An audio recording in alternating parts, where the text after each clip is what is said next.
This week on RSBANDB Update, Archaeology is coming March 30th. We have the details on the latest teaser, live stream coverage, and the first in-game look at the Everlight digsite. Also the sanest and most thoughtful discussion on RuneScape diversity and how to pick Cave Nightshade.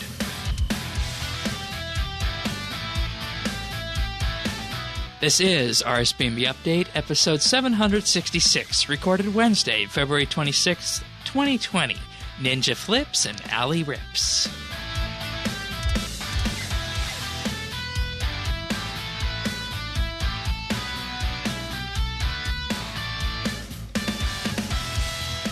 Hello, everybody, and thank you for joining us for another episode of RSBANDB Update. Tanis and myself are here this week as we continue to move through Double XP Weekend Extended, the second extended Double XP Weekend since they changed format. So we got that going on, amongst other things, this week. I'm at 39 hours or so left. I don't know where you'd be at. You're at 39 hours, Shane? Yeah. Wow. Yeah, no, I'm around 20. Oh. So, I mean 39 left, not used. Yeah, I've got 20 left. Yeah. Okay. We'll talk about that later. But nonetheless, we do have big news to discuss this week about, of course, the Archaeology release date, which was announced as March 30th. It's not what we were expecting. We were, they might try and pull a fast one on us, but no, nonetheless, that's coming very quick at the end of the month, and they want to hype it up, so why not, right? I've never been so happy to be off on a prediction. Yeah, me before. too. Me too. Like that was, it's okay. Because we were both predicting that it was going to be maybe next week, but we're kind of glad that it wasn't. But anyways, as we begin this episode, if you guys want full show notes, you can find that at update.rsbandb.com. You can also join us in game at Friends Chat, Bits, Bytes, and of course, if you want to chat with us in game, I am Shane12088, and he is Tanis79. Okie dokie. So, Archaeology, March 30th. I want to talk about this first, because this is, the biggest news that we have to report on. First new skill since 2016. January 2016, when Invention came out. Such a tumultuous time. Yeah. And back when we were mere late 30-year-olds. Yeah. and I mean, with that, we have to go back prior to 2013 to see Divination. So, Divination, does it seem like that one's been around that long? Yeah. Yeah. I don't know what the issue was. I really like Divination as a skill. It was just slow, Like, I mean, better when the caches came, Yeah. How can you complain about air fishing? That's true. So, that's true. In any case, Archaeology will be launching on March 30th. It is a skill that goes to level 120, but free-to-play can access up to level 20, which is a new thing that they've done. And just to kind of share some of the stuff that we got on this, I'm going to play the short little teaser that they put out earlier this week. For those who haven't seen it, you're listening, you'll hear it, and for those watching on the YouTube version, enjoy.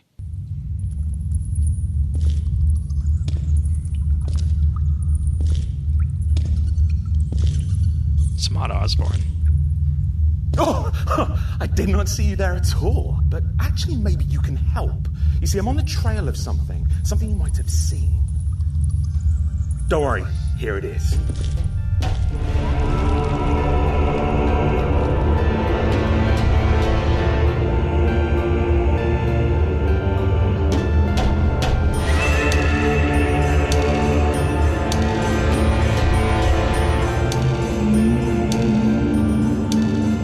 That is a legit teaser because all it says is RuneScape Archaeology, the new logo that was mentioned in the live stream. So there we have it. March 30th. We'll talk more about the rollout of this in the in the live stream, because we do have a substantial portion of the show dedicated to that live stream. But I wanted to get this date off the bat because, this is what everybody's been waiting for, right? To kind of get back into that groove of setting the benchmark of what RuneScape 3 is. And oh boy, it looks amazing. So let's. I'm excited. Yeah, me too. And I'll share some of that excitement after. But what I want to do now is we're going to go into the patch notes very quickly. But first, before that, the Desert Pantheon and Dwarven Instinct auras are now available in-game. You get the Pantheon aura through 2,000 Desert Pantheon fragments, and you can earn 50 fragments each time you fully complete all of the objectives in a shifting tomb while having Tier 8 overall Menaphos reputation. You can then craft the aura by clicking on the fragments to transform them. So there we have it. People who wanted something we asked for it, we got it. People who wanted to use for shifting tombs, there you go. Boy, they're going to make you go. We will drag you into this tomb eventually. And that was the 2016-17 Premier Club aura.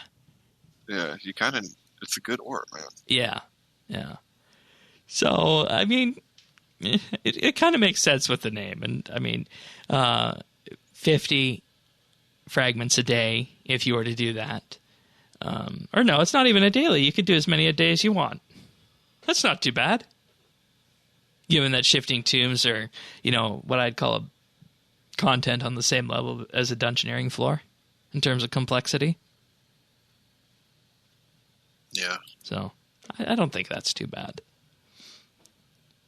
Now, the Dwarven Instinct aura, on the other hand, comes in 2 halves, each of which can be purchased from the Artisan's Workshop for 100% respect. Alternatively, each aura can be purchased for 2 bonds in the bond interface. I think we know which option people are going to go with here. I mean, if they have the money. The bonds, if you can do that, then because I know there are people out there who are not going to want to touch shifting tombs.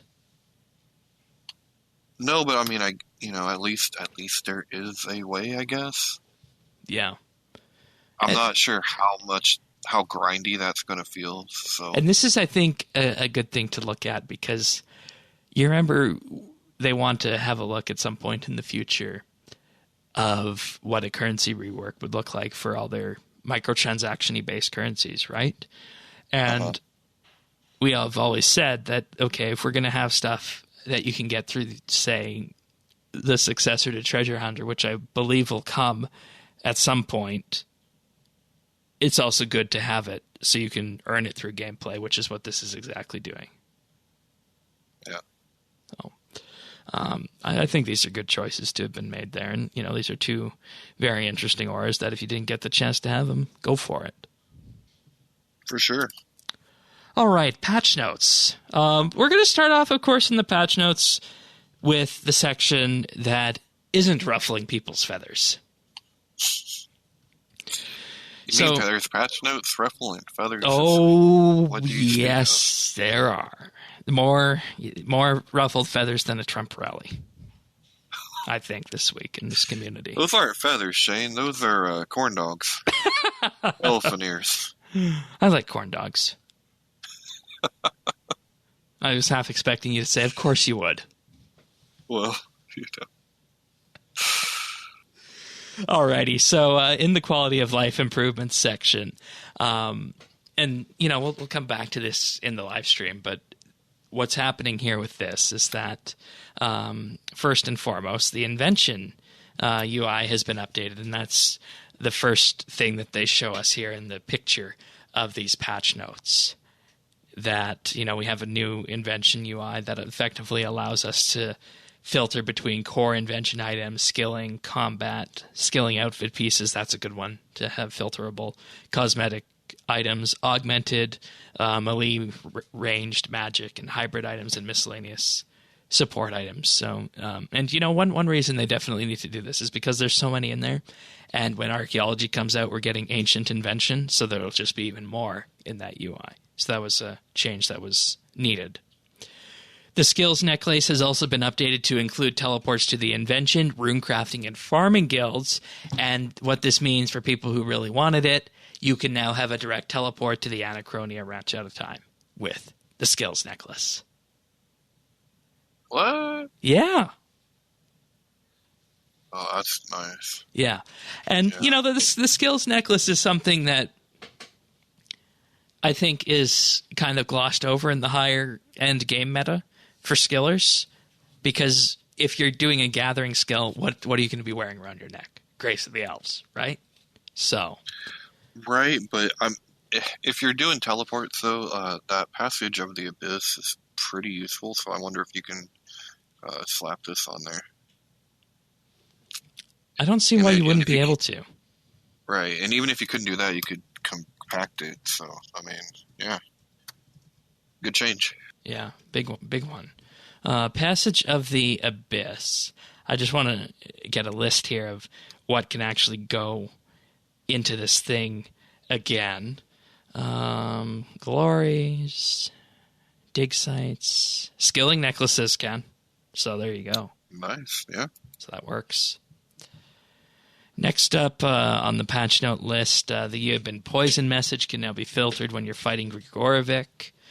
The Hellware's continued attacks cause you to lose even more blood message can be filtered.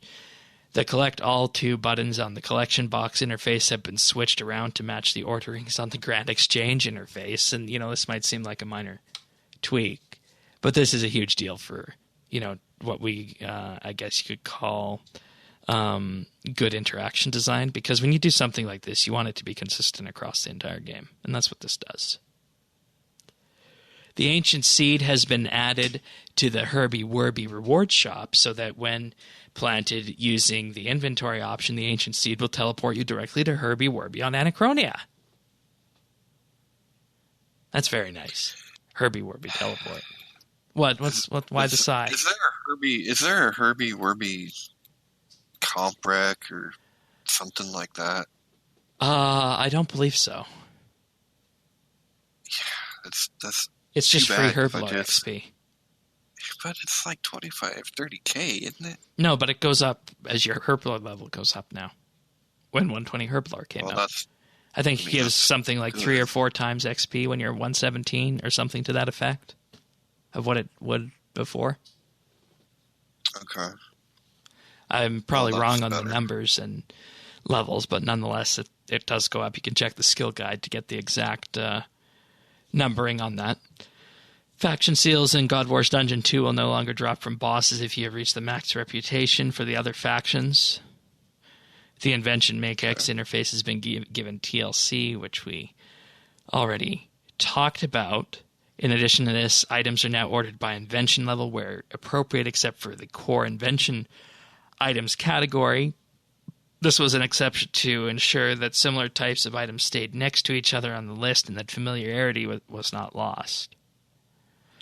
Augmented combat equipment has also been reordered, starting with the body and then the legs. It's also sorted by tier.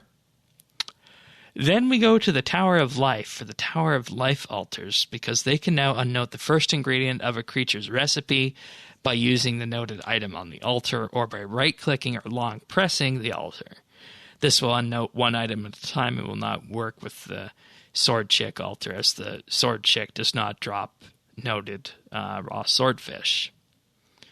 Finally, if you ever want to go back to Tardiad, which I doubt you do, by 1, 5, 10, all, and X options have been added to Angoff's Crystal Armor shop on Tardiad. Oh, because you're definitely buying more than one. Boy, you had a fun time with that, didn't you? Building that elven ghillie suit. Never again. It was worth, but never again. I mean, the memes. It was worth. Yeah. Okay. Now we get to the diversity improvements section here, which I'll note, if you're scrolling through the patch notes, you see 2 gnome cheerleaders dressed in pink with skirts. And the headline for this says that we're holding up our hands on this one.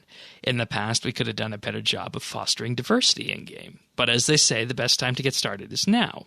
And so today we made the following small changes to help RuneScape be a happier and more inclusive place. Oh boy, and you would think that the world ended with this one. Yeah, you would have. I don't know, dude. All right, let's go through these one at a time. Let's go through it, because I'm of two minds on Me too. this. Me too. The word gypsy has been removed from Eris's name, of course, in Varrock, and examined text as this word could be interpreted as a racial slur. But Eris, formerly known as Gypsy Eris, is a fortune teller, and the back meaning for the word gypsy comes from Eastern Europe, specifically Romania, where women would tell fortunes, and they're effectively halfway to Western witches in that regard, but they were mainly fortune tellers who are kind of seen as a little bit on the crazy side. That's what a gypsy is, and what Eris was built as in game, right? But on the other hand, the word gypsy, and in particular gyp, is slang term for someone from Egypt. And that's potentially what this could be interpreted as for the racial slur, for anybody wondering on this. And, I think if we would be on YouTube with this, we'd probably be demonetized for this. Yeah, I'm not so sure that that's not a racial slur for the the Eastern Europeans either. Or for the Romani people. Okay. I've mainly heard it be used for the Egyptians. Yeah, I'd never heard that until you mentioned it. I'd always heard it in regards to... Yeah, and of course, there's also the saying, someone just got gypped, means they were ripped off, right? Oh, yeah, I guess so. That's true. That's one. And, it could come from Romania, Eastern Europe, or it could come from Egypt on that. And,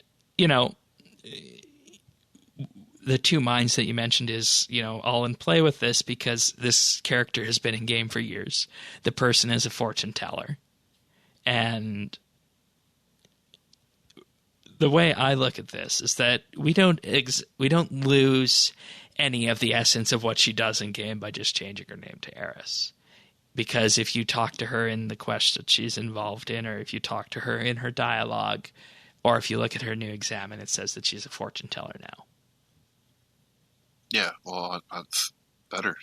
Yeah, right. That's a better description.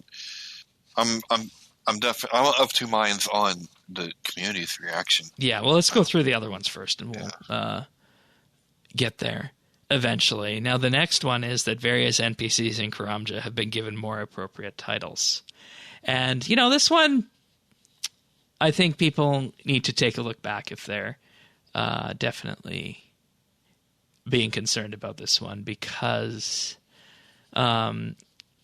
we had jungle savages previously, and those have been renamed to jungle dwellers.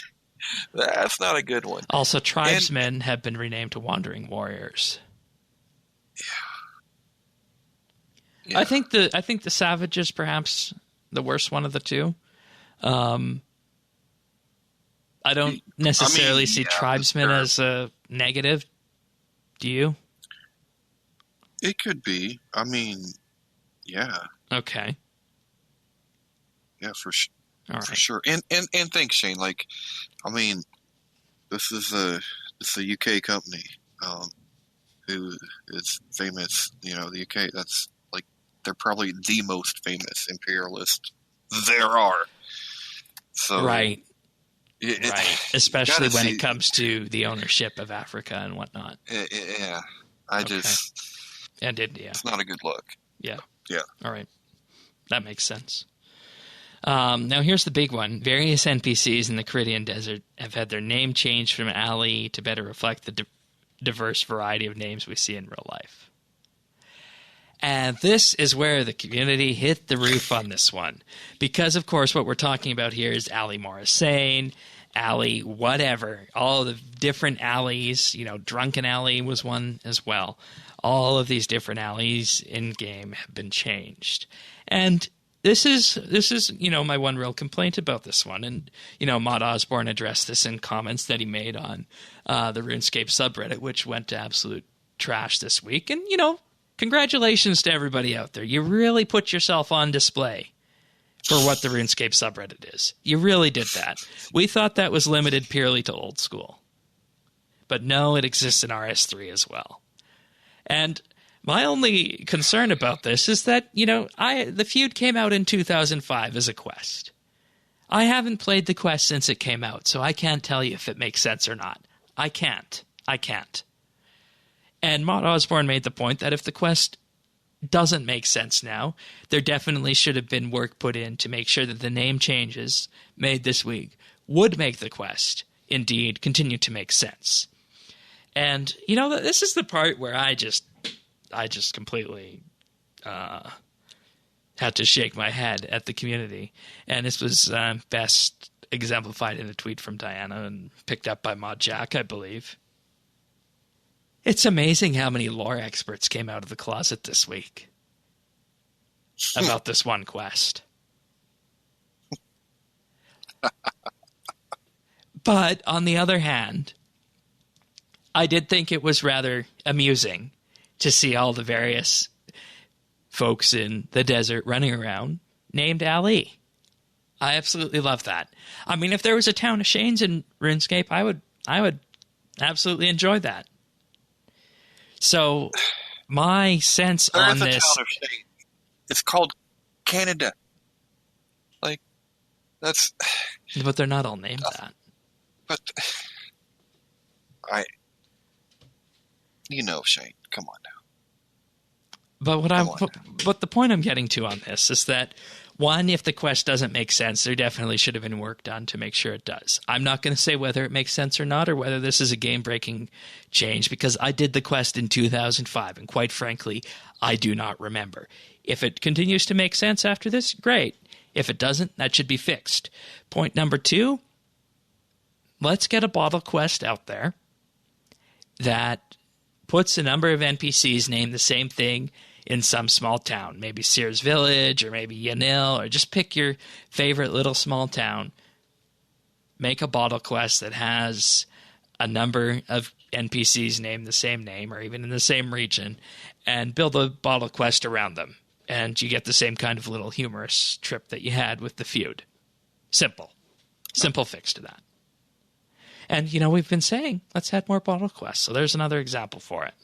Oh, you can do it in Remington because those people talk like they're rednecks anyway. So they're probably all related. So, I mean... Okay, let's not move from insulting the Middle East to insulting the South of the United States.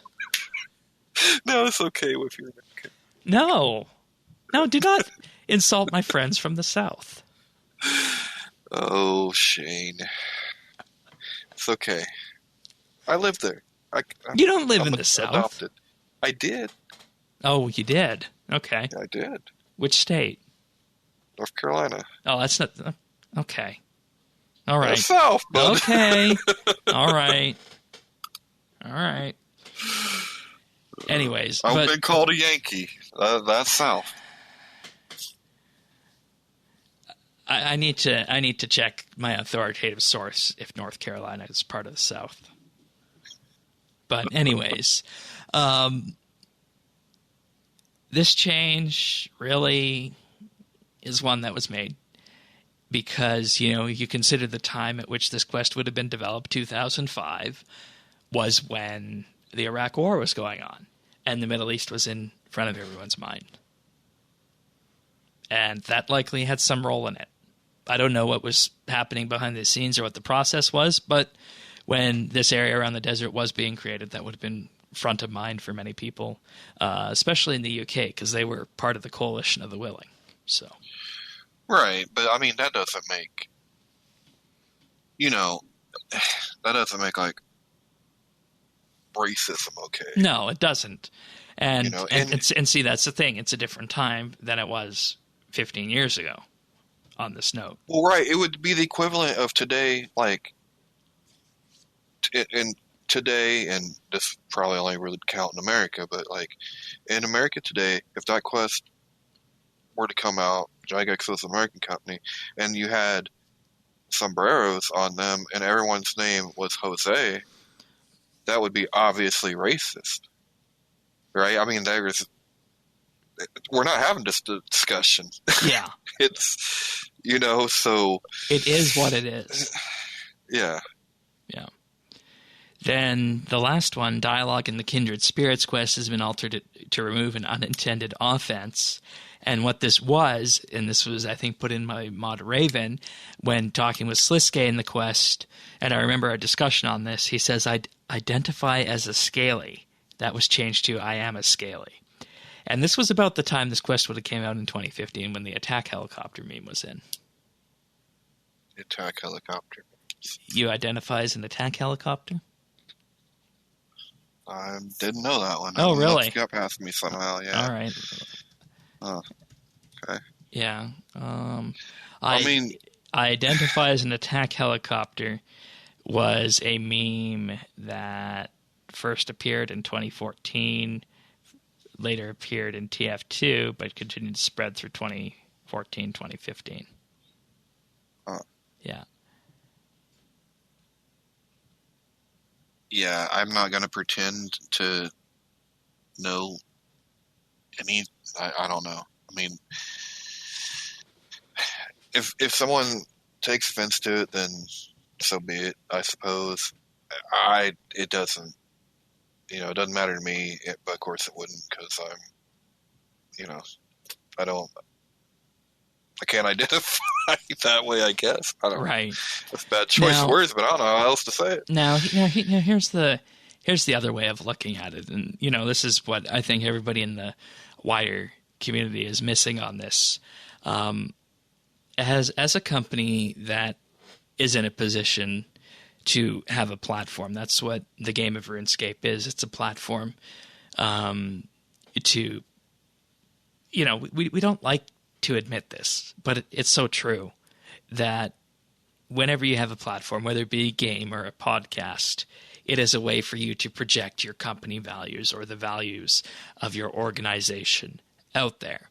And that's something that many companies have begun to do. And, you know, I will say that everybody is free to choose to support with their money, whether or not they like a company that does that. It's entirely true for you, or you're entirely allowed to make that decision on your own about supporting what a company does. So that's point number one. And point number two, in terms of Jagex doing this, is that, one, moving through all of these points, Gypsy Heiress, I mean, how often do you have to deal with her? You don't deal with her on a day-to-day basis in RS. Quest, and then they're in the beginning. Right. How often do you go to Karamja and worry about the jungle savages or tribesmen? Never. Yeah. How often do you go see all the alleys in the desert? And how often do you do Kindred Spirits? Once. So the point I'm trying to make with this is that these changes don't hurt anyone. Everybody who is claiming to be hurt this week is making that decision to effectively bandwagon and follow a cause that was started by someone somewhere on the internet. And just let me finish on this. The general outlook of Jagex from a company and the way they most definitely see this, I don't know if this is how it is, but I say with a 90% certainty that this is how they see it. If they can make the experience of one person or a handful of people better when they're playing RuneScape, that's something that they're going to do. And the cost for that, as seen in this, is relatively low because, as we just mentioned, all of these four various points here, you're not going to go back and play them as a player who's already passed through that content. So it really harms no one. Yeah, exactly. And that's the way to look at it. And that's the way Jagex definitely looks at it on this regard. And, you know, you can say that, oh, we're pushing this agenda and they're pushing this agenda to, you know, effectively be, I don't want to use this word. And I don't know if it's the right word, so I'm not going to use it. But they could be seen as being politically correct because that's just the end thing to do on this. But I think it's far more likely the way I described it instead. than just doing it for the hell of it. Or, I don't know, maybe they could be promoting that awful, mean, horrible agenda of don't be a dick. It's that simple. Yeah, it really is. Try not to be a dick. Like, I mean, people, when you said people feel like they're hurt, I don't get that. Because you've lost nothing. I mean, if we're going to have a conversation about something about the game, okay. But this... Right, as in whether or not the quest makes sense after the fact. And we're not having that conversation here because I don't remember doing the quest. And I have no way of knowing if it doesn't make sense today. And that's not what is circular. That might be some people's cover stories. That is not the issue. If the quest makes sense, that's not the issue. I mean, this to me... And that's why we said, there's so many more lore experts coming out of the closet this week. Yeah. See, this is where the two minds come in for me, because I feel like I so hope it's just shitposting. Like, I want to say the majority has to just be shitposting. People are just doing it to get a rise out of people, or... just, I don't know. Because I really don't want to believe that there's that many bigoted people. Especially on a week that we just saw the generosity of our communities. Yeah. At large. Yeah. That just... Yeah. It's hard to compute there. Like, it... Yeah, I don't know. Being nice to someone else doesn't hurt you in any way. Yeah, I agree, and I think we should take a lesson out of the Star Trek universe for how this stuff's supposed to work, as in just having this stuff pass by. Because if you look at the Star Trek series, whether it be the original series or the modern incarnations, the diversity that Jagex is talking about is just there, and it's not forced, and it's just natural. And that's the way to do it. And that's what I think this accomplishes, and just removes those few points that will make the game more acceptable to that small handful of people out there who would be affected by this. And that's why this decision was made more than anything, I feel. So. Right. And look, I hope they go further and they look at some of this content that we're not going to see because we've been through it all. But now that we're a different society and we're better for a lot of the Me Too stuff, we should look through and see if there's things that should be changed with some of those quests as well. Yeah, and jumps to mind, but yeah, nothing jumps to mind. This is the first time. Like look at this happened back with the Miscellanea quest, right? Yeah. And people threw a shit fit over that. It's like, why? Yeah. And I'd like to see this go one step further and see if they truly mean it and make these changes to old school as well. Oh God. I mean, look at the reaction here. If the company means it, do it. No, you're right. But I'm just saying, like, if you think, this reaction was it's pretty appalling. So tame but appalling. Yeah. All right. I can only imagine. I don't think I have anything else left to say on that. And, I don't come to do these podcasts to have these discussions on this because I have another podcast where I can have these kind of discussions on this about people, and that's not what we do on the RuneScape podcast. So I'll just say for anybody out there who, truly feels that this is a problem for you, I'll just say, go volunteer for your favorite political candidate who can champion those views like that and see how that goes applied in real life rather than on the internet. Did you just tell people to go be Trump supporters? Or Sanders supporters if they want. Okay. I'm just saying don't waste the energy on the internet. Yes, no, you're exactly. I couldn't agree with you more in that regard. Yeah. Yeah. All right. Next up, changes have been made to the 120 farming and 120 herb lore. There are still patch notes coming in about this, so you can now gain farming reputation from harvesting calquits, which was missing for some reason, so that's good. Messaging is now displayed telling the players why using growth potions or patch bombs on money trees that fell at the Manor Farm will not work. Salamanders have received a nudge of encouragement from prehistoric Potterington and will breed at faster rates. Flies are now stackable, which means you can feed your frogs easier if you want, and you can buy them from the summoning store in a stack. They did decrease the stock with that, though. Okay. Players can now reliably decant potions without opening a crafting menu. Players can now fill up plant pots from the Bloodwood Tree and Money Tree patch at the Manor Farm. Did you know that you can fill up empty plant pots with dirt by using them on any farming patch? Yeah, that's how you do the saplings, right? That's how you plant. Yeah, you put them in there. Yeah. Yeah. Now, this is the biggest patch note of the year, probably. Well, maybe of the month, but possibly the year on this. Cave Nightshade is now far less frustrating to harvest from inside the scavid caves, and players will now find more spots to harvest them from and will receive token farming XP for doing so. You still need to wear gloves in order to avoid getting poisoned, and the Cave Nightshade will now also work with the sign of the porter. So I need to know why, Shane. Yeah, you're wondering what exactly is all this, right?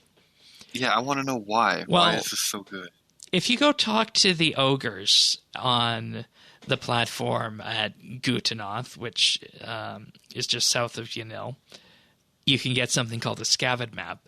And then when you do that, you can go into the cave network below Gutanoth, and there will be various places out there where you can pick up Cave Nightshade from inside these caves. And you're wondering why do I want to do this? Well, the reason you want to do this is because if you look at the herb lore skilling guide, which, when you think about it, this is something that really should have been done a long time ago. But if you look at the herb lore skilling guide and you go down and you find the, let's just say the weapon poison ++ potion at level 82, you need coconut milk, nightshade, and poison ivy berries.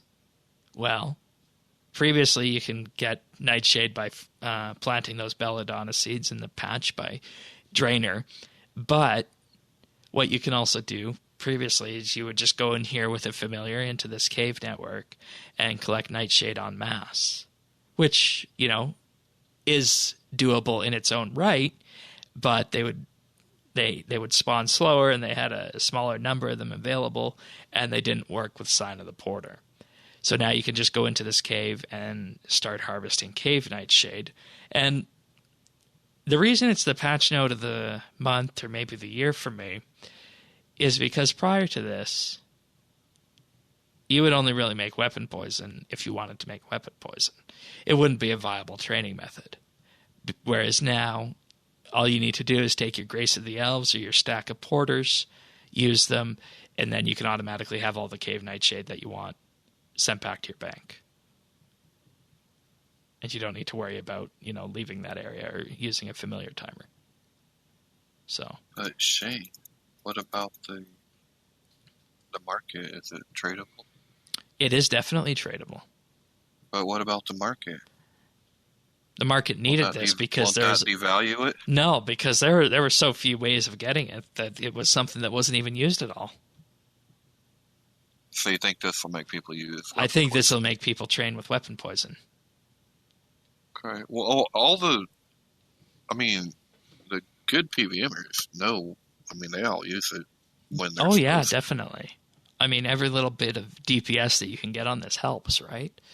And see, the good part about this is that, this is at level 82, so it's one level right after your Saradomin brews. And it uses poison ivy berries, which themselves are pretty cheap. And you can, of course, farm with the farming skill. Then, if you step all the way up to level 100, you get weapon poison +++, which is your weapon poison ++ with poison slime and primal extract. So this gives you a way of training that, right now, if you look at the market value for these Cave Nightshades, should probably be cheaper than other potions. And I mean, if you wanted to, spend maybe even just an hour collecting these using porters, just imagine the amount of potions that you could make with this. So this is all in all a good update for people who want to train on their own, or, dare I say it, this is even a good Iron Man update. If you filled up your Gracie, that's 500 a pop. Exactly. And, I mean, you don't need to use any spells. It's not like harvesting the mushrooms in the swamp. The mushrooms that you would use. The Mort Myers, yeah, the Mort Meyer mushrooms. It's not like harvesting those. You don't need prayer points. It's 100% safe. You just need to have done that one quest, which I think most people who can access that area will have done. I would imagine. So, all in all, very good change for the farming and herb lore ecosystem, especially for Iron Man characters. So, all right, moving on. A sell-all option has been added to Baby Shakes. They got to change that name while they're at it. While they're on these diverse things. That might be something to look at.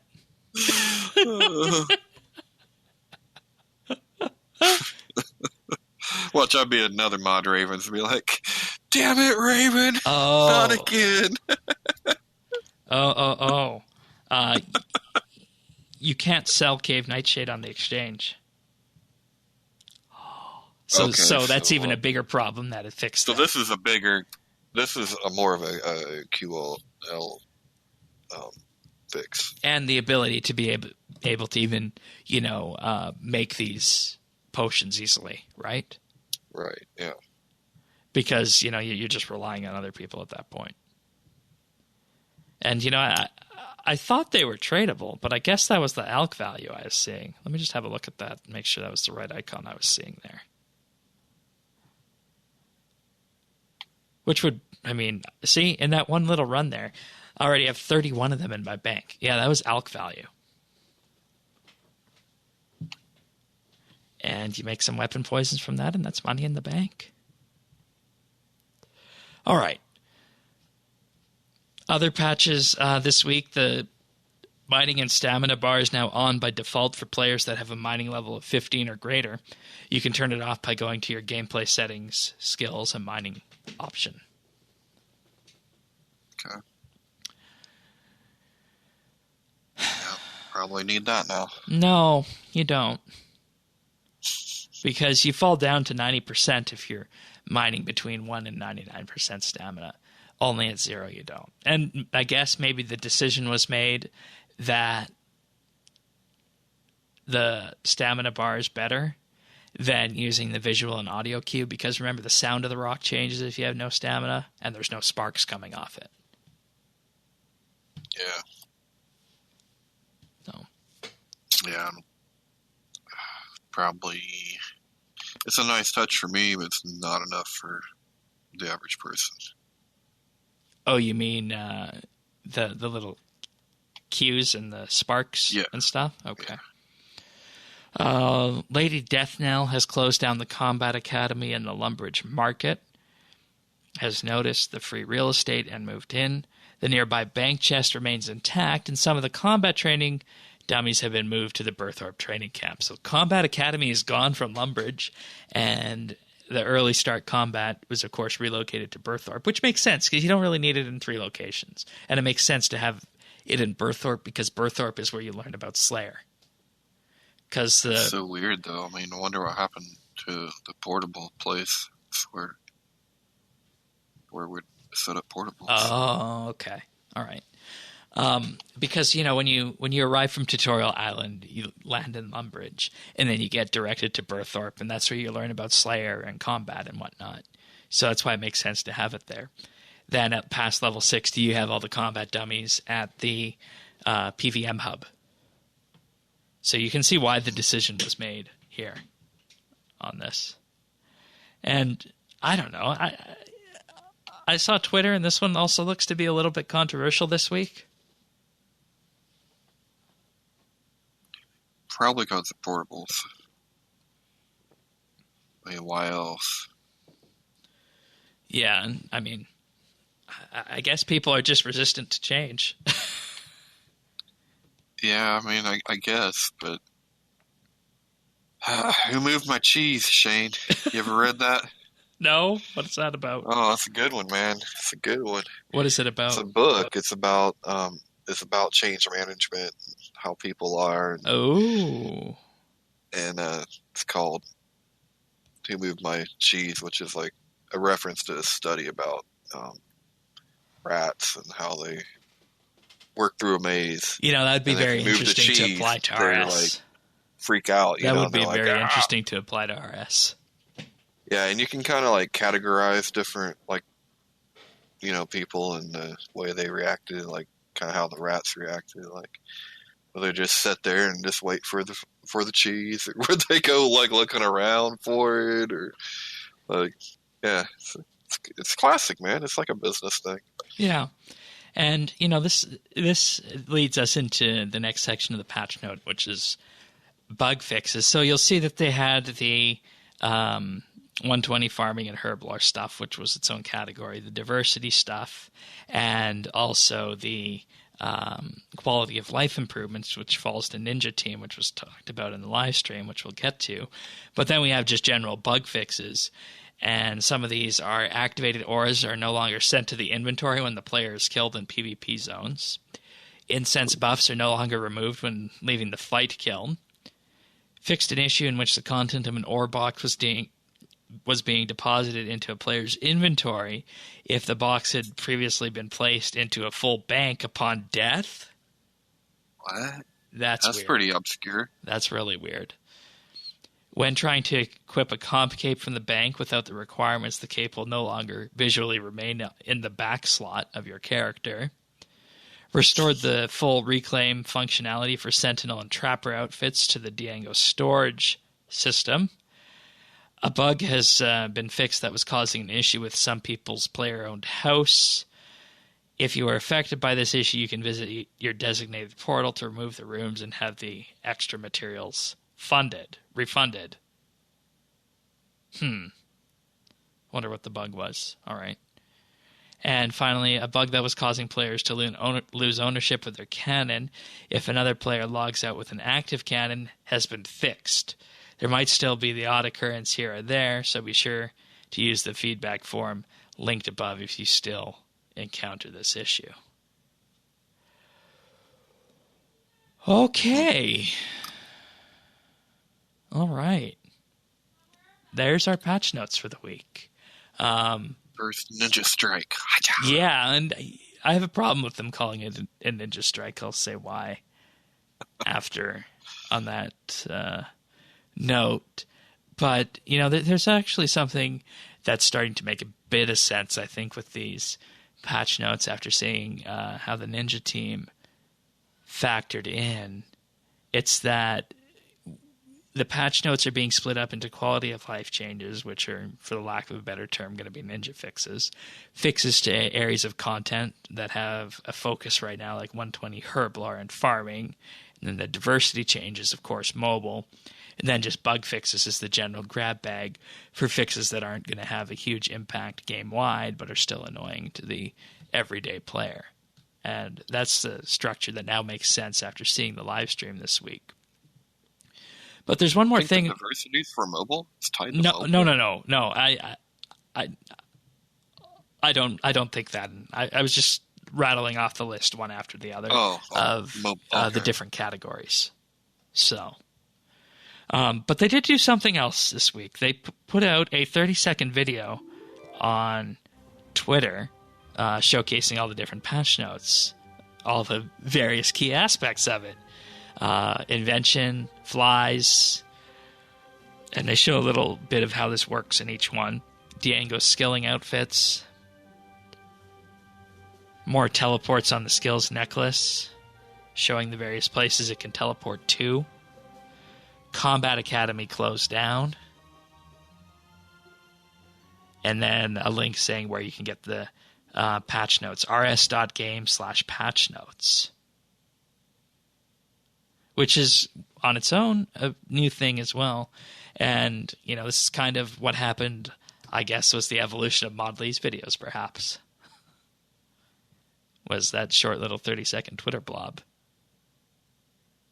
So.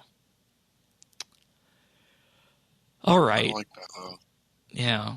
Should we move on to the live stream now? What everybody has, of course, been waiting for. We already talked about the Archaeology release date, so we won't put too much focus on that. Instead, we'll talk a bit about what was mentioned in the live stream about the history of Archaeology and where they're at right now. So the design for this started in June of 2018, and they started in development in September and October of 2018. And it was described on the tin by Maud Osborne as Archaeology will be the skill that showcases the joy of uncovering new elements as a player, also finding and exploring new unexplored areas, as well as, of course, delving into the God Wars dungeon and finding powerful and ancient artifacts. Now, I wonder if we'll get God Wars Dungeon 3. Right. Well, that's the thing that they really wanted to, I guess, highlight in the RuneFest keynote was that, they could do something like that, and we'll just have to wait and see if it actually arrives or, stays on the roadmap. If that You gotta position... get 120 Archaeology, dude, to unlock Well, that'd be pretty funny. the boss. It would be funny. I would love it. I mean, we're not saying that should happen, and I don't think that will happen because it will not happen. That's where they're moved from, in this that day would and be age. cool, but it would be funny. Archaeology has lore that's ramped up by a magnitude of 10 compared to Dungeoneering, and each dig site is its own mystery to solve and will be representative of a god. There's going to be 25 to 30 relics available. That's what we saw. Preview of some of them at RuneFest. Some of the ones we saw at RuneFest have been removed, and some have been added because they weren't powerful enough or were too powerful. And, this is the key point I wanted to highlight and hit home on this, is that this is this mechanic that we absolutely loved when we heard about it at RuneFest, is that you can only have so many active at a specific time. So you're going to have to pick and choose which ones are going to be active. You can't have them all active at the same time. So that's going to be real fun to see. Then there was a bit of a brief rundown on the various dig sites, the 5 different dig sites that are available. There's Carid, which is the first one, which is the Zorosian fortress that fell at the end of the Second Age. The Infernal Source, which will be underneath the Jolly Boar Inn. This will be about cults, hells, the Ring of Hell, and demons, so that's obviously the Zamorak featured one. Everlight is Icene themed, which is their base of operations off the coast of Mauritania in the God Wars, which is what everybody has been waiting to see, more Icene lore. Then we have the Stormguard Citadel, which will be up in the sky, of course, which was Armadyle's fortress. This is where you'll learn about ancient invention. Then there's the Warforge, which is the Bandosian side, where Bandos held his armies, and you have the Great Crucible as well. So those are the 5 dig sites labeled down on the top, and we only heard about 3 of them at RuneFest, but now all of them have been revealed, and we're going to get the extra lore journal on the last one this week on Friday, I assume. And yeah, I'm a little worried about something you said. What's that? About uncovering the mystery. You don't think there's going to be a puzzle element in that skill, do you? Come on. Don't give me a puzzle. Guys. Maybe some kind of small one. Like, I wouldn't expect that, you'd get told, hey, go, solve something that's the level of a clue scroll. I don't think they'd do that. Because I like my skills straightforward. Yeah, and I mean, if anything, I think it might be kind of like a dungeoneering kind of puzzle, the odd one, if there is to be something like that kind of complexity. Some of those things are a real pain in the... Yeah, and, right now we're just speculating, so we have no idea if this is going to be the case. Yeah. They were asked about progression. It's technically a gathering skill, of course. It works with Grace of the Elves. And there's also, of course, production and meta elements to it. And it doesn't have a closed economy. 95% of what's in the skill is tradable. And there's no correct linear way to train it. And they said it's more like a spider's web. And they expect it'll take a long time for people to learn the most optimal way of leveling this thing up. They always say that. Someone will have that shit in like 6 hours. I don't know. I mean, as it comes into like the way of training, they'll work out the best way to train fairly early, I think. There's going to be a first wave, and then there's going to be a second wave later on, I think. Yeah. And the question about Iron Man was asked. They said, yeah, this is probably going to be a little bit rougher around the edges for Iron Man because you're not going to be able to trade. So you're going to have to, of course, source everything yourself. And they said, but that's the idea of Iron Man. Yeah. I don't think they would. I don't think Iron Man players would want it any other way, really. Yeah. I mean, they don't want it to be like it's all about the way it turns out, because no one foresaw the shortage of components when the smithing rework came in. So, like, are you talking something on that level, or something that's just, more Iron Man like, where you've got to grow your own herbs, make your own potion type? I think it's going to be the latter. Right, that's what I'm thinking too. Yeah. The question about what did they do with their extra longevity testing, and what did that involve in, and better environment art, more polish around the edges. I think it's going to be better than Anachronia. And they said instead of waiting 3 months for players to play the content, you can expect the type of ninja fixes that you would see in the first month or couple months to already be in there, and the bigger quality of life things that they would have had to iterate on are already implemented in the skill. That's good to hear. And that's exactly, I think, the level that we want to have, and have the level of quality cemented in with this skill. And I think it'll be worth the wait. Didn't it kind of make you think, though, like, say to yourself, like, what took you so long? Yeah. This is what we've been This is what people about? have been saying forever, that there shouldn't need to be an update and then have a series of crucial, quality of life fixes for it as it comes out. So, and, Mod Warden, as always, is right on point in these live streams. Yeah.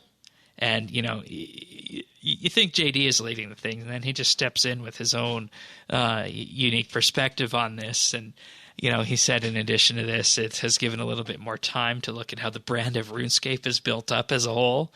They have a brand new logo that fits in with the theme of what's being made here.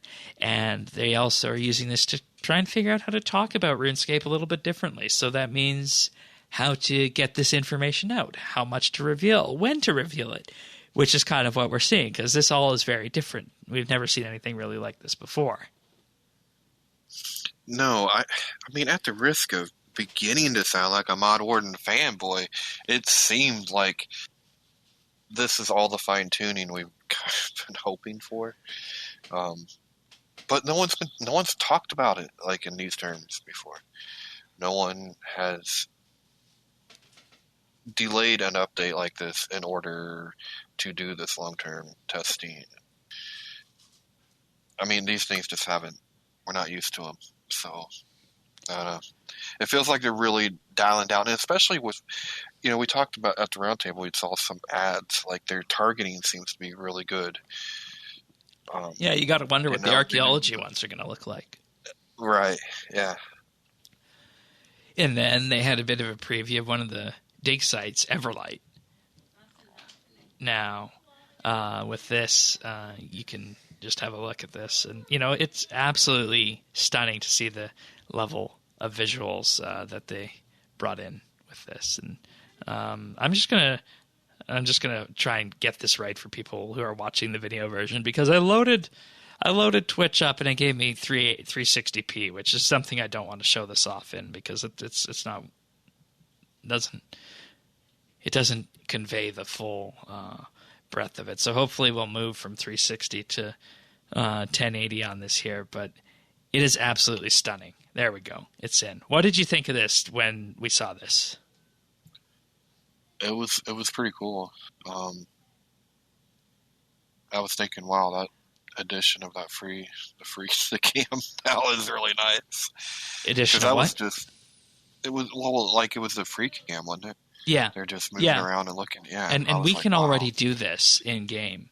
I just think we have a bit of a different range on it, perhaps, than they had here. But you can already access this free cam mode just by right-clicking. I think it's either the world map or the compass or something to that effect, and control it with an Xbox controller, like Mod Timbo was doing. And I don't know if people know that. If you hook up a Xbox controller to your PC, your Windows PC, you can control the RuneScape free camera with it. Really? Yeah. Oh, that would make... Oh. That's how you get it to be so smooth. Yeah, that's what I was... Because it is herky-jerky if you don't. Yeah. All right. That's awesome. Ooh, we're going to try that. That's what I do for our video here on the show, if we're doing a bit or something like that, or a bite. Yeah. But anyways, Everlight, the Icene area off the coast of Mauritania. Your goal of this entire area is to figure out how to get to the top of Everlight and claim it for yourself. And in doing so, you'll, of course, uncover all the lore and the history around the Icene with this. And, you know, they showcase the level of environment art around it. And, you know, it is Anachronia level on there. And there's actually... in one of the parts, there's a tortoise that's swimming in the water. That's the kind of extra polish on the environment art that they were talking about with this. Just that, you know, taking it to the next level. And, you know, people are going to say this might not look like RuneScape, but oh boy, this is, I guess, what modern RuneScape looks like. Well, yeah, I don't know. If you say that it doesn't look like RuneScape, then that tells me that you're more partial to, like, old school then, right? I mean, that is... I mean, on the video, Timbo even took us into one of the tents. So, really, really amazing. And I'm just letting the video play here in the background for those watching on the YouTube version. But there's what effectively looks like, I don't know, like maybe like falling stars coming off of the Everlight Temple. Lots of unique stonework, new tree models here and there. There's an amphitheater that's partially covered up with dirt. That's definitely going to play a role in it. And you can all tell that this was a very prominent, bustling society around here at one point in the history, and it's all gone away. And what the lore associated with this is going to be absolutely astounding, because you see some Saradomin symbols along the way and whatnot. So these are, of course, the most devout of devout Saradomin followers. Then, just to show the level of artistic work here, you can even go underwater with the free camera view and see, you know, all the various pillars and whatnot. Fish swimming around, too. Whoa. Huh. Yeah. It's all modeled. All modeled. That's really cool. Yeah. Saw a monkfish. That's cool. Then get to the top, and there's the character standing at the top, one of the JMod characters, and that's where they're using this as the point of origin from. But absolutely astounding. Absolutely astounding. For those of you guys watching on YouTube, you'll see that. And if you aren't, I'd recommend you go have a look at the YouTube version of this episode, just if you want to get a bit of a sneak preview of what that looks like. So, amazing. And that's all we got for Archaeology this week. It's going to be a brand new series of videos starting on March 6th called The Road to Archaeology, which will, of course, put a showcase on the skill and talk about its various elements. So that's, of course, what we expected to kind of introduce people to how it's going to work. And to piggyback off of what they did with mining and smithing, there are now NPCs in game that say, have you heard about archaeology at the lodestones? Oh, such fond memories. Have you heard, Shane? Yes, I have, and I imagine we're going to be hearing a whole lot more about it. All right, let's move on to the quality of life portion of the live stream, and this is where they unveiled the brand new Ninja team. And what they want to do with this is effectively have the Ninja team focus on quality of life updates and the quality of life mission within RuneScape. And when Mod Warden came in, he elevated the role of the quality of life stuff within the dev team. So that's what we're seeing here as a result of it. The new Ninja team includes mods Kalia, Timbo, Aerator, Breezy, Abe, and Carrie. Carrie on the CM side. And the Ninja team's primary goal is to take on the quality of life mission in RuneScape. What they are going to do is they're going to nail down sticking points in the game, drive improvements, work with existing content to make it better to play, address viral topics, address valuable concerns encountered by only a few players. And that's kind of like what we talked about last time Mod Warden was on the stream with that bug fix that they got in one night based on an email and had it out within a week. So that's the kind of thing that this quality of life team will strive to fix. They also want to work with players to identify the best places for ninjas to strike, plan out regular strikes on a variety of content, speed, and address this faster, and carry out the RuneScape quality of life mention, as I think we've mentioned around 3 or 4 times now on this, and that was a very key aspect of this. What they will not do is they will not create new content, change everything about a piece of content that's in game, or fix bugs. So it's primarily focused all on quality of life. And they're saying the first strike was the quality of life changes from the patch notes, including the invention interface. Now, personally, while I can see why they're saying it's like the ninja team is carrying out a coordinated strike, like a ninja team going to effectively go in and attack this area in a ninja strike. If you start calling these things strikes in game, you're opening yourself up for a piece of negative connotation or negative context. Because what is one thing that happens in the real world that people do not like? Strikes. Whether it be strikes on the train, strikes for your teachers, or strikes for your nurses, or strikes in any form of public labor. It happens and it causes disruptions. And because of that, I don't think it's a good idea to be calling these strikes. How do you feel about that? I would have never made that. I would have never connected that because I don't like. It's not a problem right now, but if we don't hear from these guys for about a month, or they don't put something out every other week, this could become a prevailing factor. The ninjas are on strike. Right. So I see the joke. I mean, I don't like you see a ninja strike, but you could potentially Oh. see this changing into something where it becomes the joke that the ninjas Oh, are I on mean, strike. I see this. Yeah, this is the meme of like it's been X 3 amount of days weeks since the last JMod left or whatever. I mean, I see it on that level, but like I don't have the same. Like I said, I don't have the same opinion of a strike. I got solidarity with the strikers, man. All right, but Workers of the world unite. But the thing is that I don't think it should be something that could be at all construed as negative. Yeah, I don't. I mean, it's not a big deal. Like they come up with something other than strike, like a focus, or I mean, they're just trying to do something catchy, themed, something. But like a ninja, I don't know, man. There's got to be a million things you'd come up with ninja. Dash. There we go.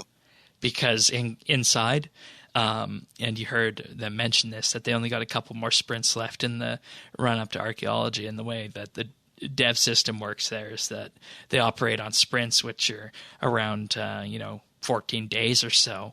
And that's at the end of that, you evaluate where you are and where you're going to work after that. A dash is a lot quicker than a sprint.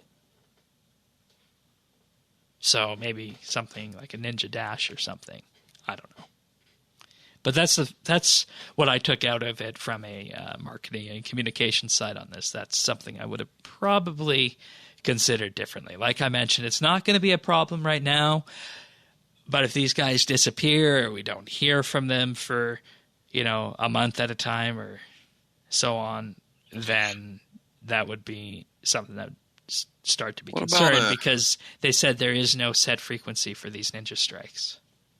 Well, see, I'm thinking they're going to be pretty frequent, but what about a ninja flip? Oh, that would be one. Like you're flipping a piece of content. You're flipping a house. Yeah, there you go. There you go. All right. Yeah, and plus that's visual. That's visual. Very good. Yeah. A ninja flip. Yeah. And I mean, I think everybody's seen those programs where they flip a house, right? Yeah. So there you go. Ninja flips. I like that. And, there'll be broad, narrow, and themed strikes. So broad, of course, meaning that they'll hit lots of things in relation to a certain type of content. Narrow would be what we were talking about with the construction-y kind of thing, about that one bug. And then theme strikes, which would, of course, be invention related this week. They also have the Ninja Dojo, as it's called. You submit challenges to the ninja.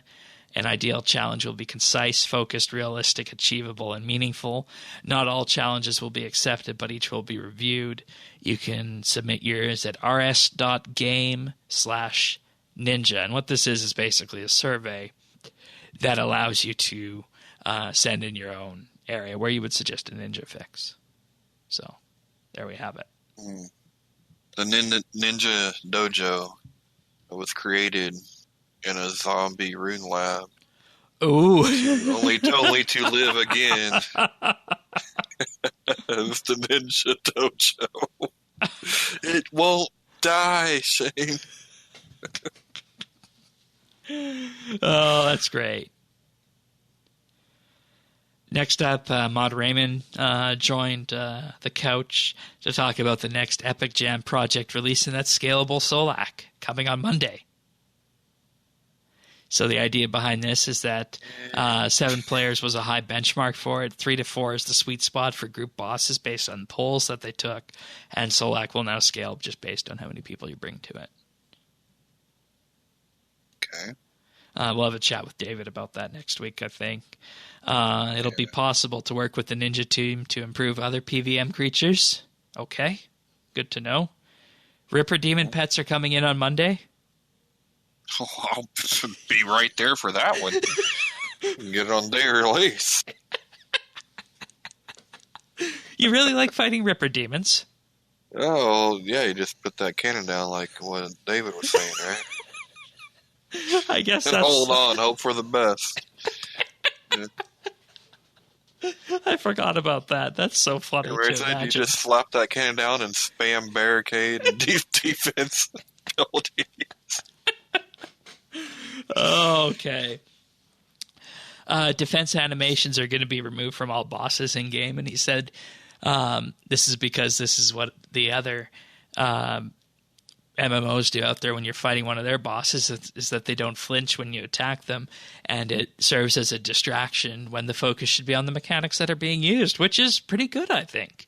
So that's very nice, and especially for me, because it's always hard for me to tell whether the flinch is part of the mechanic lead up or if it's just something the boss is doing on its own. So I quite like this, and I imagine it'll be good for you too in your new foray into bossing. Yeah. And they're going to be adding a examine to Telos, so you'll be able to see the enrage level that you're fighting at. Oh, that's cool. Yeah. That boss is tough, Shane. Yeah, have you ever tried very it? Unfortunate. Funny you should ask, yeah, and when we're wrapping up the RS news, I'll tell you all about it. All right, sounds good.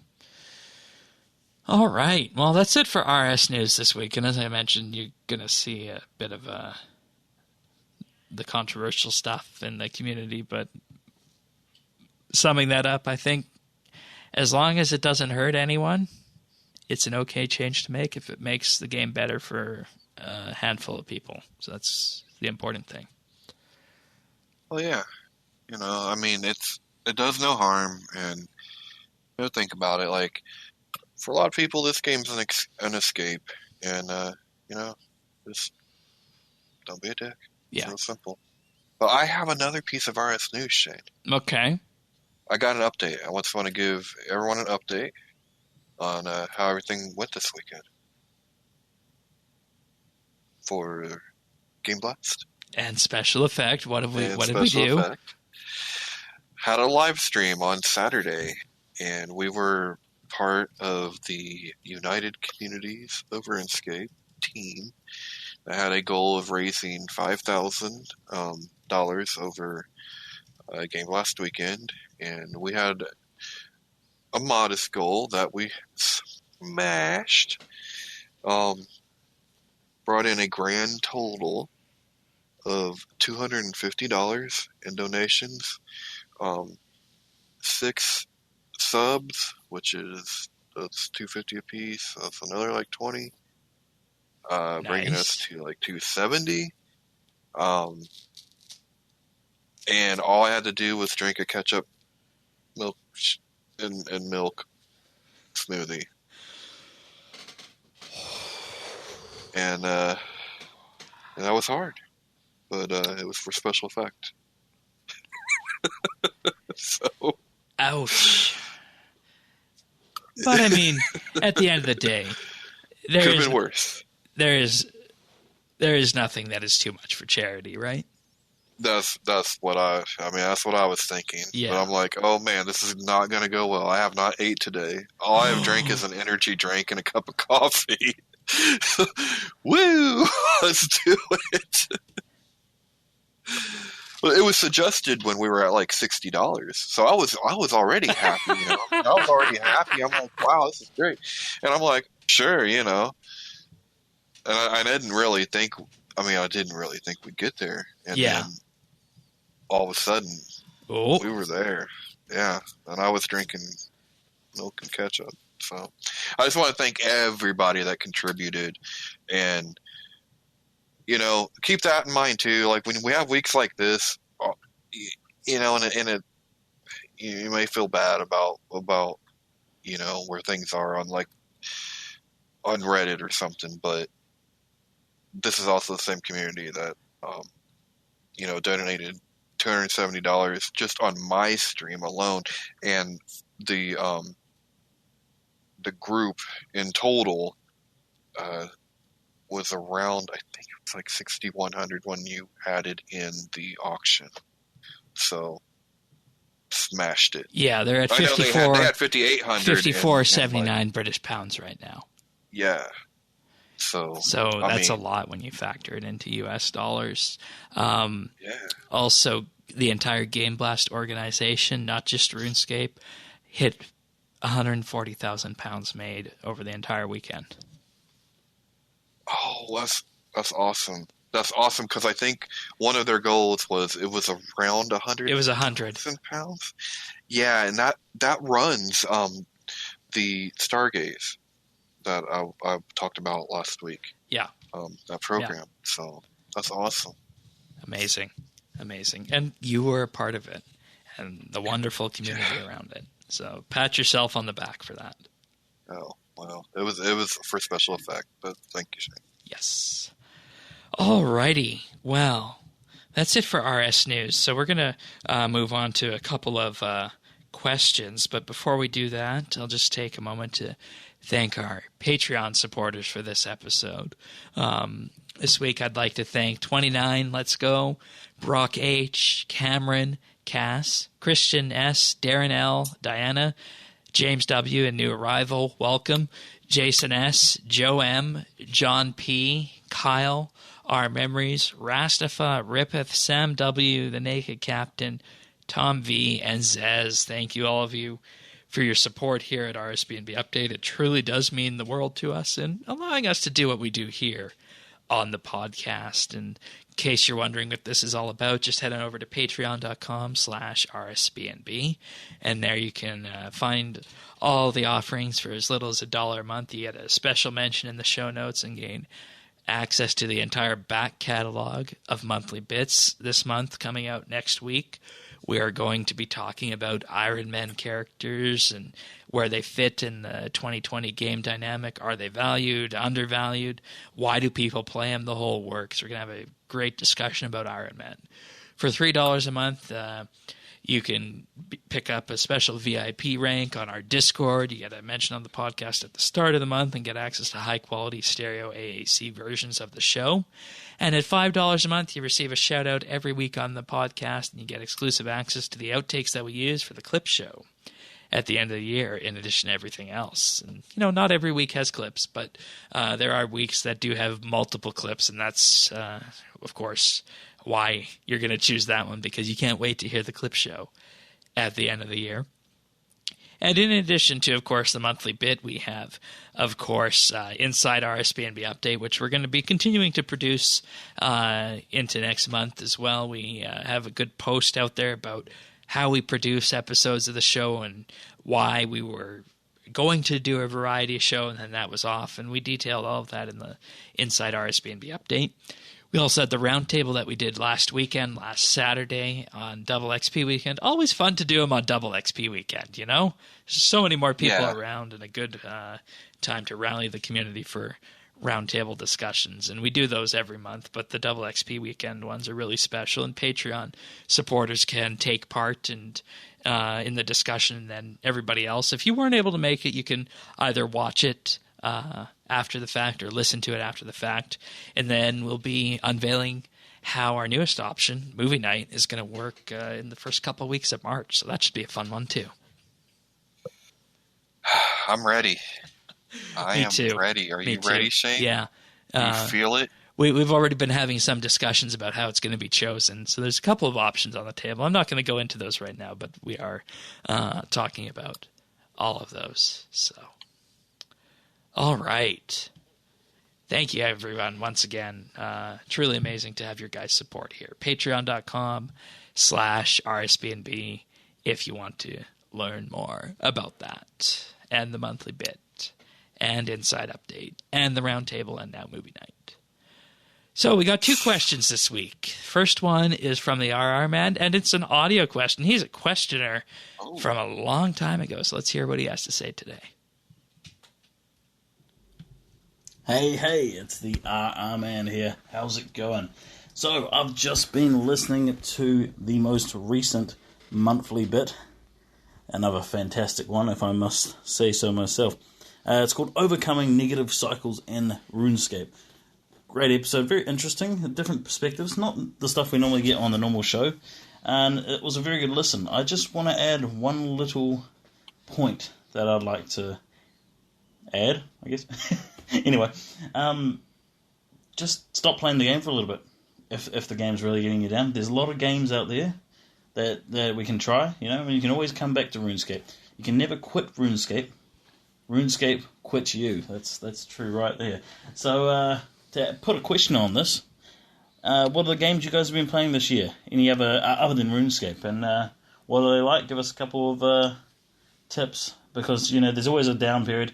The best thing to do with RuneScape is when it's really getting you down, go play something else, because don't worry, you'll be back in a week or two. Peace out.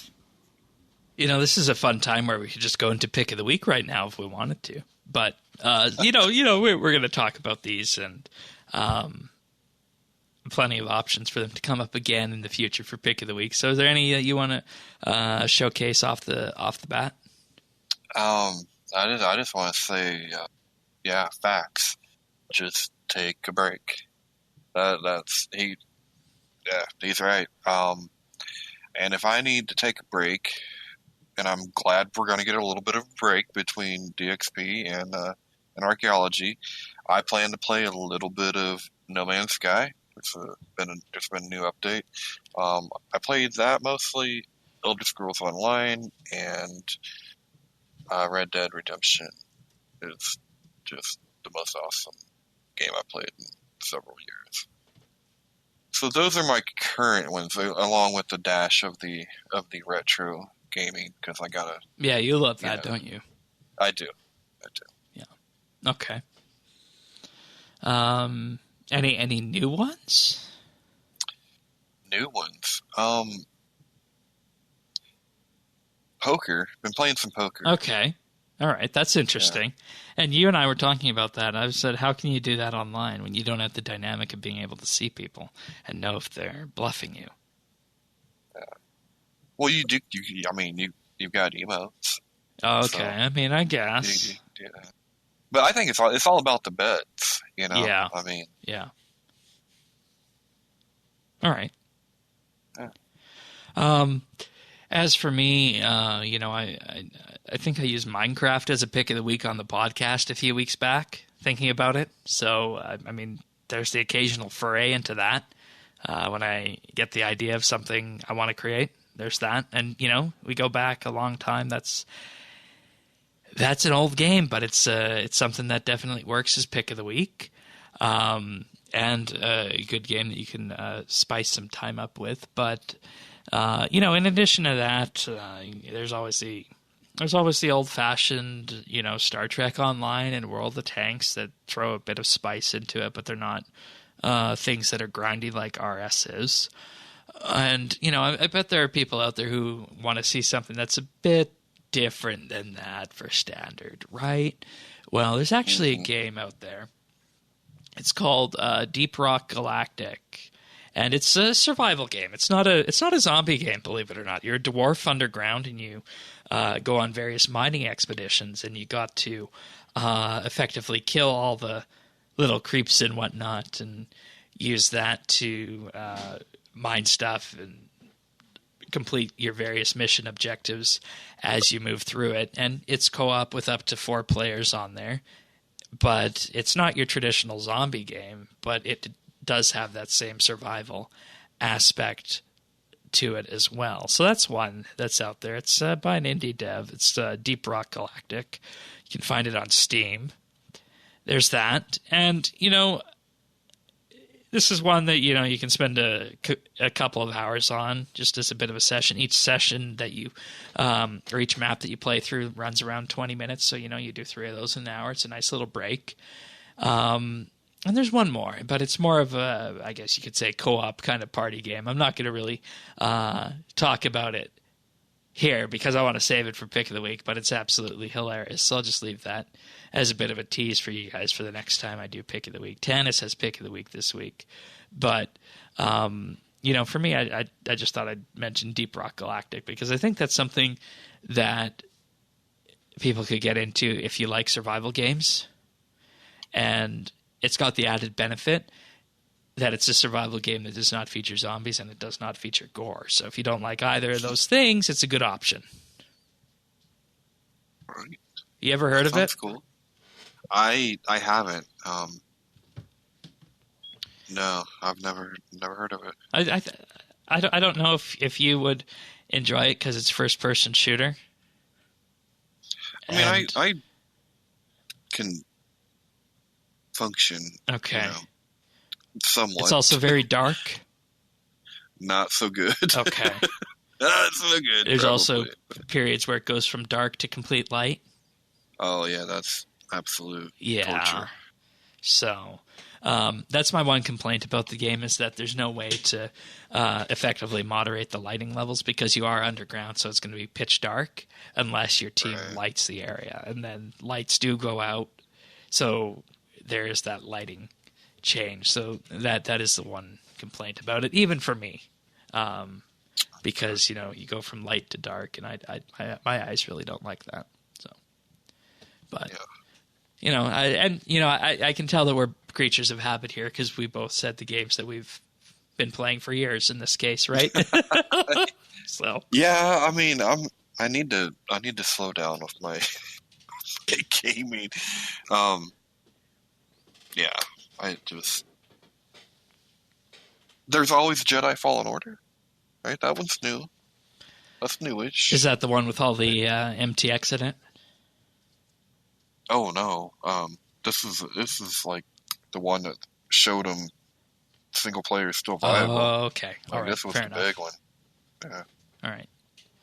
Also, Deep Rock Galactic looks very nice. Just watching the video here that they have on Steam. I didn't think it looked very nice when I first played it, but it's actually pretty good. So, all right. Thank you, Mr. R. Man. Next up, from Sunset Fish with Double XP week almost over now. Do you have any tips on how not to get burnt out while playing RuneScape? Look at our last question. No, but I mean, like, I do have serious specifically tips during- for that. Well, like, is this specific to Double XP weekend? Because I took it as just in general. okay, because I was thinking like the best thing that we had to prevent burnout is a whole week to do Yeah. it. And like I mentioned earlier, I'm at 39 hours. I've been woodcutting. I've gained something like 2.7 million woodcutting XP with crystallized Acadia. I don't know if that's good. Somebody can tell me that. I spent about 2 hours doing proteins, so I spent 7 hours woodcutting so far. A lot of wood cutting, Shane. Yeah, and I don't know if that's good. That doesn't seem like a good rate, does it? I'd probably do some bamboo as much as I could. Yeah.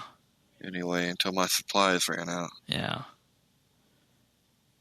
Or maybe it was 3 hours on the portables, because that doesn't seem the right rate for crystallized Acadia. It's probably closer to 3 hours on the protein, sorry, not portables, for invention.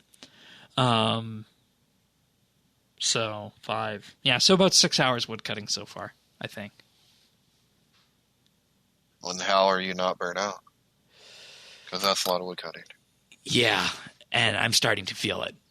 I'm going to be completely honest with you there on that. And I was actually thinking of spicing it up and going to my golden bamboo, because I have an island with 2 bamboo on it. And, oh, well, yeah, dude. And this answers the question, how do you not get burnt out? It's to add variety.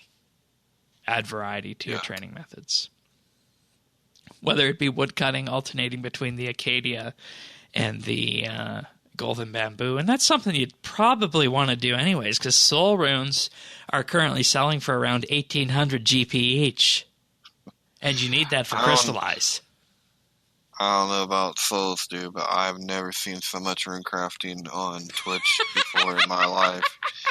And my friend, well, you know him, you know Mage, 100 mil GP, man, just on Friday. Rune crafting. 100 mil. Want to take a guess on how? Souls? Nope. Astral with the Wicked Hood teleports. He was a machine, dude. Like, incredible. And of course, the power boost. Just, the power boosted sorcery. Yeah. Just decked out to the max. Yeah, it's good to see that that's believe it. no longer torpedoed by some specific YouTuber out there. Yeah. Yeah, I was shocked. All right. Wow. But anyways, in addition to that, I think just play the way you want to play. That's the number one thing I have to say about that, right? Don't feel compelled that you need to fit into some pigeonhole for double XP weekend. If you just want to play normally, go for it. 48 hours is a long time over 10 days. That's 4.8 hours a day, almost 5 hours a day. I don't know Yeah, it's awesome. anyone who plays that much time per day, but I'm sure there are people out there listening to this who do, but I personally don't know anyone who plays that much. Noobs. Yeah. I'm kidding, Shane. I know. Noob is a point of endearment around Clan Quest. Yeah. That's true. It is. I forgot that it is an endearment there. Yeah. And, I already have a list of things I want to do when double XP weekend is over.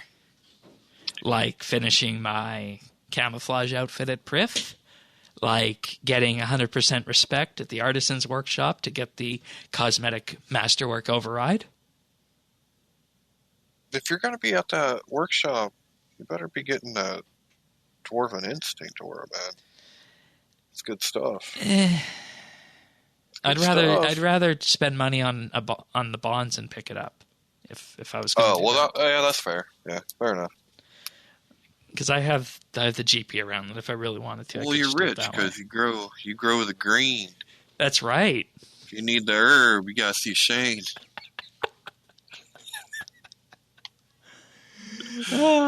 Yes. But that's why I also do farming, because it allows me to be varied in the way I train, in terms of the way I control the farming runs, and when I go to the various ranch out of time in the player-owned farm, it just adds a level of variety to it. So that's my number one tip, is to just add variety to your gameplay and not focus on one thing for too long. And if it's starting to feel like a burden, it is. You don't need to train that way. Go do something else or train it in a different method. Yeah. Unless it's double XP weekend, and if you are training a viable, suck it up, Buttercup, because it's going to be worth it. Yeah. You don't want to drag that out. I think I might also... You got to get the grind. I might also take a break from the wood cutting and go do some rodomatic fishing at the fish whack-a-mole place and finish off Invention, because I'm 300k from 118. Sure. So, and it's like around, I forget what the exact number is to 120, but might as well finish that off too while we're here, right? Yeah. I wonder if that could be made bigger or noticeable. Which? I should run the whack-a-mole fishing. I ought to start running filters, see if I can make it easier. Yeah, because that is kind of hard, because you just got to watch for the ripples on the surface, right? It's impossible. Yeah. I've never had more than like a 3 or 4 string, and I think that was by accident, to tell you the truth.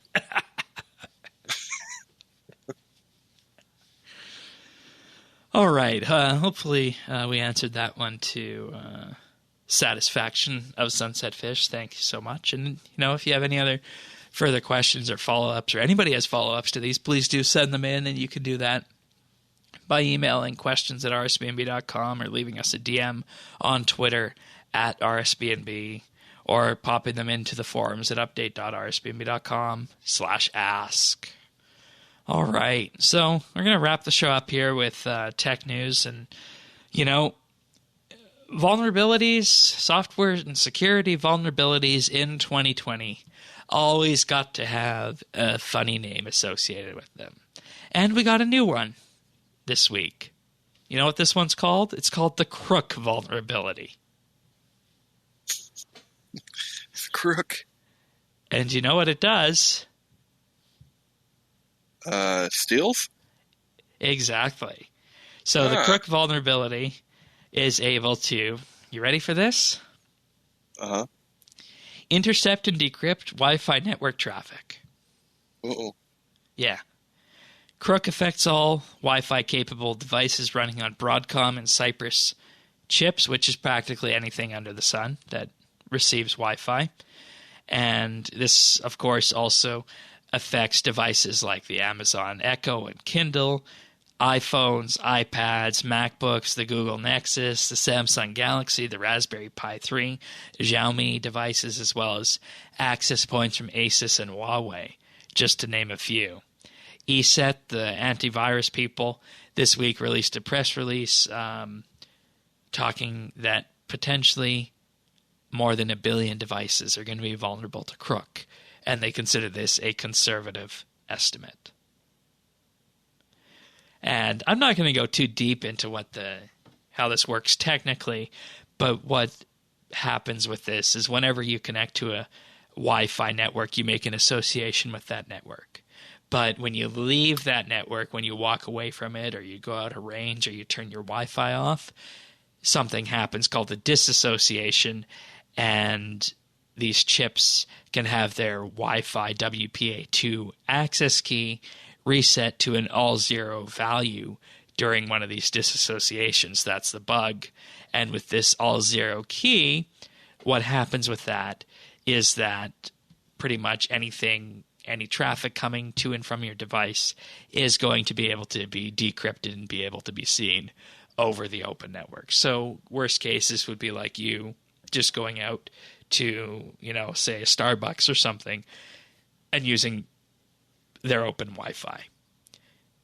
But you can actually fix this by using WPA3 or just running the software updates on all of the potential affected devices. And we, in this day and age, hear about these vulnerabilities once they have already been fixed. So Apple and Amazon and Samsung and all these organizations are going to provide their fixes for this. And this is exactly why you want to be able to ensure that you always run the software updates when they become available on your device, because they might look like they're nothing on top of it, but lo and behold, the ones that we've got most recently fix crook. So, and just to give an idea of how you could potentially utilize this in a bad way, you can exploit it to break the security of the Wi-Fi connection first. But if your original communications were also encrypted through the HTTPS websites, which we talked about last week, or encrypted email or instant messaging, that would still be encrypted. But if you were just sending data over the internet like we used to with non-HTTPS connections, the attacker would be able to see that. And that's where this comes in. So it's not the end of the world, but it's still something that should be taken seriously by all system administrators out there and anybody who runs one of these affected devices, which is practically anything at this point. So moral of the story is to run your security updates. Especially after Shane told everyone how to be better hackers. Yeah. And on that note, I'm not advising this, but the white paper on this exploit is published if anybody wants to know how it works from a very technical perspective. I include that in the show notes as well. It's an 11-page paper. It's not overly technical, but it's probably more technical than most of our listeners want to read. So that's why it's just here as an option. Okay. Next up, Firefox is continuing their push in terms of bringing privacy to all of their users on the internet. Now, we always talk about who's winning the privacy race, whether Google, who says they're winning, or Firefox, as we talked about recently, or other browsers like the Brave web browser. But this week, Firefox began to roll out something called encrypted DNS over HTTPS for users in the United States. And boy, that's a mouthful, isn't it? What exactly is DNS over HTTPS, you're probably wondering. Well, yeah. To put it in a simple form, when you go to a website like RuneScape.com, you got to do something called a DNS lookup, which looks up the IP address, the series of numbers that lead you to that web server. And you see https://runescape.com in your address bar with a little lock. And that means your actual communications between you and that website are encrypted. But most of the time, the DNS requests that look up where RuneScape.com is on the internet is not encrypted. So all of the DNS servers that you use at your ISP or wherever they might be are running unencrypted DNS, and they have a list of all of the websites that you're attempting to access. With DNS over HTTPS, it makes it so that all of the servers in between you and RuneScape.com cannot see who you're trying to look up. And this is the final plank in terms of making bulletproof web browsing, in terms of both securing the connection, that is the data that flows back and forth between you and the website that you're on, but also hiding from your ISP and hiding from other service providers out there what sites you're actually looking up. So this is a huge step for many people to be able to basically say, no, you're not knowing what websites I look up. For the small price of having to use Firefox. Yes. There's a but, though. Google plans to eventually bring DNS over HTTPS to their own DNS servers. So in theory, you could set that up and just use that on all of your devices and not have to worry about it, and use whatever browser you want. But Firefox is bringing this forward through the Cloudflare internet provider that provides, many other services out there, like caching, amongst other things, just to name a few. But if you use Firefox, you're going to have this. And it's an interesting way of making it so that you have bulletproof security. Just make sure that no one's going to be able to see what websites you're on. And I think that's what everybody wants. They want their connections to and from the websites to be secure, but they also don't want people to see what sites they're going to. So, all in all, I think this is a good thing. I have some reservations about Cloudflare, but that stems back to a exploit from back in 2017 that they had where they had a major security problem, and they're of course, an internet-facing company, so they have to take security seriously. So they should be okay, but I personally always have the question in the back of my head about Cloudflare, but I wouldn't worry about it. If you're using this in Firefox, you should be fine. So, Firefox pushing the envelope on browser security. You ever think of using Firefox? No, I never have. Okay, fair enough. No, I've never. All right. And our last piece of tech news, Microsoft has revealed the specifications for the new Xbox console coming this fall, the Xbox Series X. And it's going to have a 12 teraflop capable GPU. And that's pretty powerful. Yeah. This is about on par with the NVIDIA GTX 2080. Yeah, that's pretty nice. Yeah, and you're going to be able to purchase that for, $400 US probably. When you can't buy a GPU for that price, right? Yeah, exactly. They're also going to have a custom AMD Zen 2 processor in their system as well. So once again, they're going to keep on the x86 bandwagon, but it's going to be 100% custom hardware. And with that, this 12 teraflops range puts it at twice of that of an Xbox One X and 8 times as powerful as the original Xbox One. Yeah. Serious? Wow. And the Xbox One X had pretty good, stats. Yeah, it can do 4K, wow. So this is double that. Yeah, they're calling that's like a miniature gaming PC. Right, it is a gaming PC, and when this hits this fall, assuming the GPU vendors out there, AMD and NVIDIA, are still fighting it out and being used for crypto mining, the best way to play 4K 120 FPS games is going to be this console. Yeah, without a doubt. And, when you think about it, that's probably the way we're heading.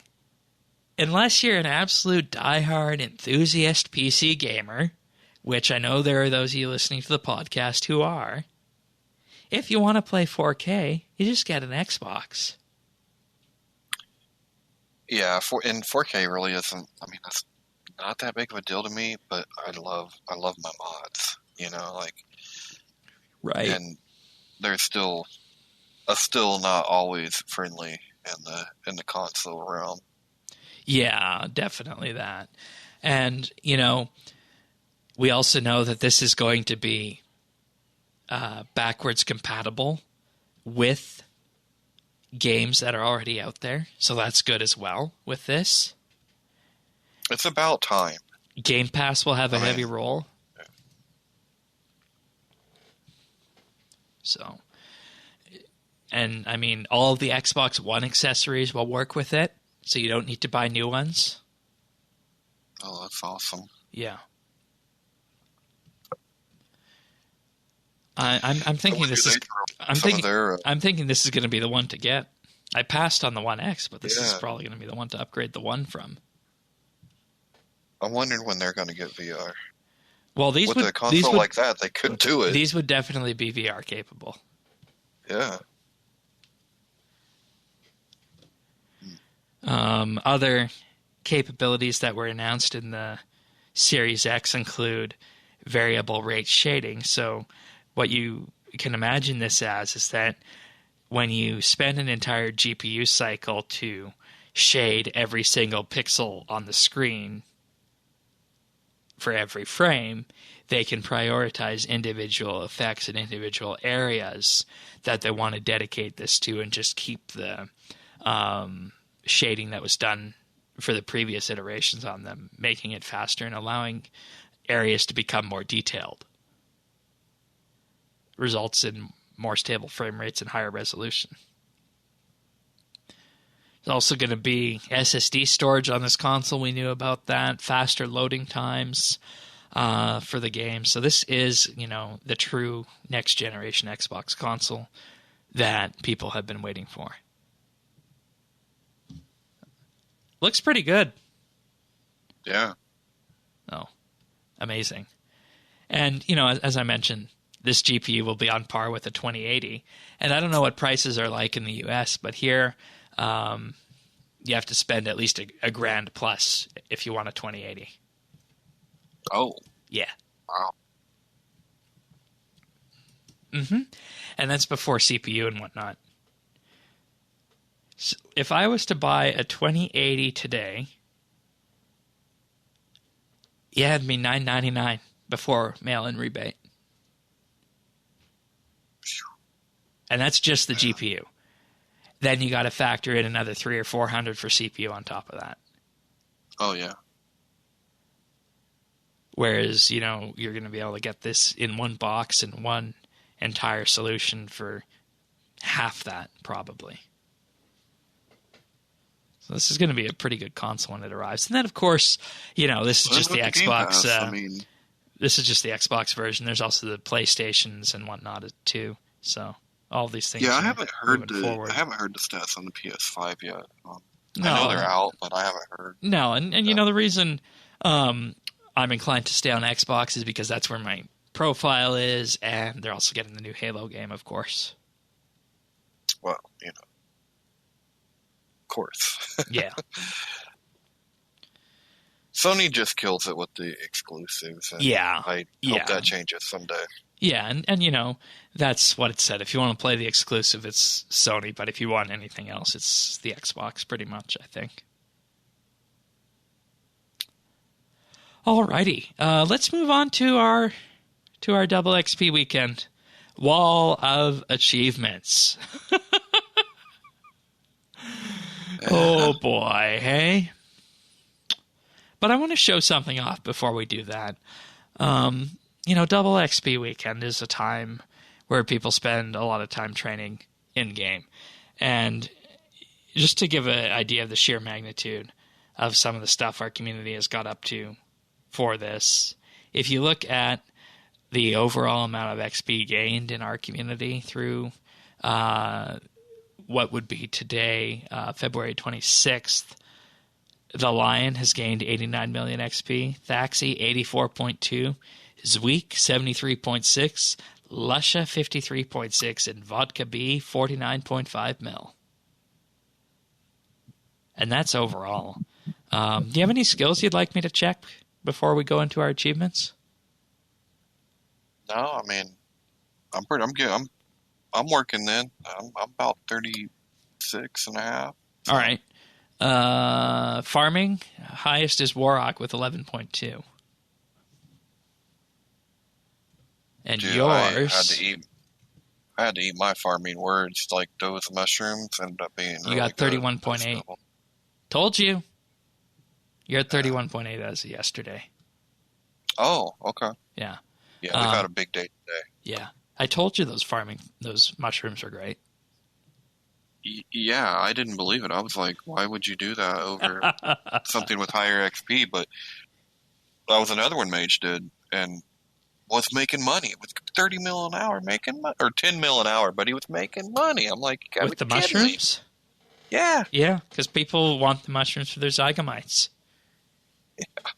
Or was he doing the one that gave flies?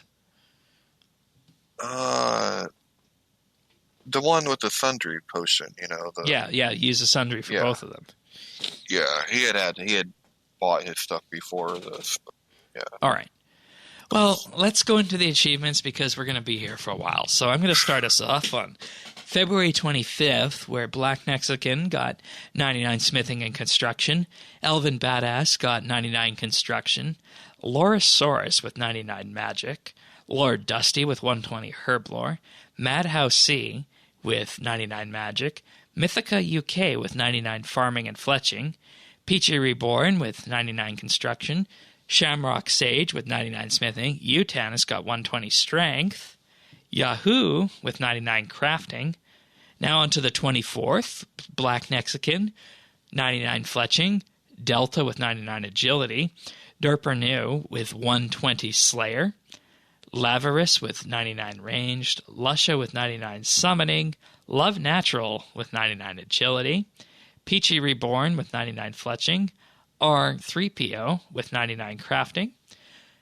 Now on to the 23rd, One Rib with 99 rune crafting, Acronia with 99 smithing and fire making, Black Mexican again with 99 farming and cooking, Derpernew with 120 defense, Dr. Bruce with 99 agility, Hemsky with 99 smithing, Lorosaurus with 99 thieving, Lavarus with 99 fletching, Lord Gimli with 99 smithing.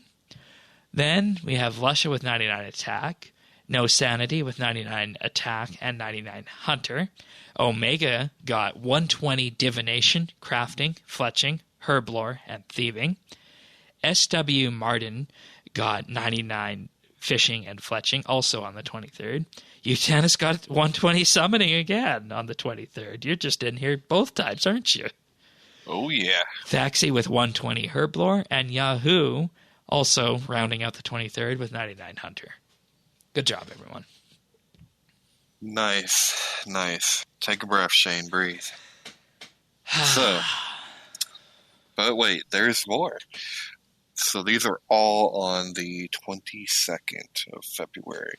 So we have Eric's with 99 smithing, Biggie Sweats with 99 summoning and 99 slayer. We have Black Mexican with 99 crafting. We have Kennard with 120 herb lore. Delta 99 with 99 crafting. Oh, Delta with 99 crafting. That's funny. Fee Super T. I say Super Jet, but whatever. Super Jet. Sometimes I lose the last letter on these. I don't know why. With 99 divination. Lorosaurus with 99 rune crafting. Lorosaurus with 99 hunter. Lusha with 99 strength. Love Natural with 99 crafting. We have Malchior,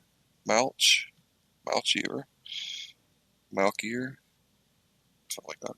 99 summoning. Minority, 120 invention. Then we have R3PO with 99 fletching. We have Taffing Spy with 99 fire making. We have Yitzi with 99 agility, and Yitzi with 99 strength. And then for the 21st of February, we have Acronia with 99 cooking. Always Noob. Yeah, Always Noob with 99 herb lore. Black Mexican with 99 summoning. Black Mexican with 99 invention. Lorosaurus with 99 construction. Lord Gimli with 99 summoning. Mood Dragon X with 99 attack and 99 strength and 99 ranged. And Mood Dragon X again with 99 wood cutting. Then we have Smarm. S.W. Martin, let's just say. There we go. S.W. Martin. Like, how do you know when their initials or when they're words? I have no idea. Okay. I say, you know, I make up names on the spot sometimes if it's hard to pronounce, and I figure if we get it wrong, someone will correct me if it's a bit of a spelling error. Right. Okay, 2 more. Yitzi with 99 attack on the 21st, and Lorosaurus with 99 divination on the 20th. Very awesome. Good job, everybody. That wasn't too bad. No, but we'll have this again next week. It's extended, remember, Shane? Right. For some reason, I thought we wouldn't be talking about this next week, but of course we will. Yes. Of course we will. Alrighty. Good job, everybody, and amazing work on all of the achievements and all of the XP gained. Very nice. And last double XP weekend before Archaeology. Time to get all those T's crossed and I's dotted, and then away we go to uncover all those dig sites. All right. What do you got for pick of the week? So, this week, I have a little show called Hot Ones. Have you ever heard of it, Shane? No. It's a cool show. It's on YouTube. And basically what they do is they'll interview different celebrities, and as they ask questions, they eat hot wings, and the wings get hotter and hotter and hotter, and the questions do too. So the host is named Sean Evans. The latest episode was with Will Ferrell, so if you're a Will Ferrell fan, it's fun, and they've had. Or if you don't like him, you can watch him Every suffer. time I hear something, You definitely can watch him suffer because it hurts. It definitely hurts. So, but yeah, I love Hot Ones. Like, there's so many great episodes. Gordon Ramsay, that one's great. That was good. Shaq is another great one. But yeah, I'm a Will Ferrell fan, so this was fun. He was on there talking about his new movie with Julia Downhill. Dreyfus. Yeah, Downhill. Okay. Yeah. I don't want to say anything, but this sounds kind of like what they tried to make you do on the live stream, the ketchup and milk thing. Yeah. I think I would do significantly worse with hot wings. Oh, I could handle. I can handle hot. I can absolutely handle hot. I would try it because I think it would be fun, but I would definitely cry. And right. Yeah, it would be. Like if I ever. But you can order these. Yeah, I mean, if I ever go to a restaurant, and there's a scale of hot, I start right in the middle. Oh wow, okay. Because some places I can go all the way up to the top, but I figure let's just start in the middle in case it's really hot, and then take it up from there. Most places I can do the second hottest one, and not have any ill side effects. But yeah, I absolutely love hot stuff. So this wouldn't be. I don't think this would be a. Oh, I mean, at least for probably maybe the first 75% of it would be no big deal for me. I don't think. See, I would probably be in trouble with the first, but that's okay. I mean, I grew up on mashed potatoes where salt was a spice. Like that's how bland the tastes are. But yeah, some of my favorite food is the most spicy stuff. Ooh, so okay. I love spicy. Like if I'm having salsa and chips, it's got to be hot salsa. Okay. So, yeah. Yeah. Just saying, but this looks it looks painful for you probably, but I hope that it's like a delicacy for me. Well, you never know. You never know unless you take it to 11, right? Hmm. Well, that's what they do on the last dab. On the last wing, they have a tradition where you dab the hot sauce on the already hot wing. That's been sauced. Yeah. That's called the last dab. You really got to go into it there. Oh, I'm going to have to watch some of these. But anyways, I've included a link to the Will Ferrell one in the show notes at update.rsbnb.com. And then, of course, you can go to the First Week Feast channel and find the Hot Ones playlist there. So, all right. Good pick of the week. Good pick of the week. Thank you. And there's 223 of them, for anyone wondering. Yeah. I'm going to link There's the playlist, quite a few. actually. Zoe Kravitz, Sean Evans, John Boyega, Kirsten Stewart, Ashton Kutcher. Yeah. Oh, yeah. That's pretty good. All right. Sounds Yeah. good. He had some, Bill Burr, Machine Gun Kelly. You know who I'd like to see on here? Who's that? Barack Obama.